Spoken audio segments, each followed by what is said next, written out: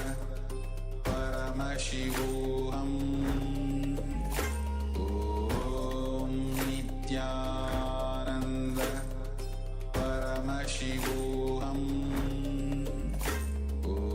Om Nityananda Paramashivoham. Om Nityananda Paramashivoham. Om Nityananda Paramashivoham. Om Nityananda Paramashivoham. Om Nityananda Paramashivoham. Om Nityananda Paramashivoham.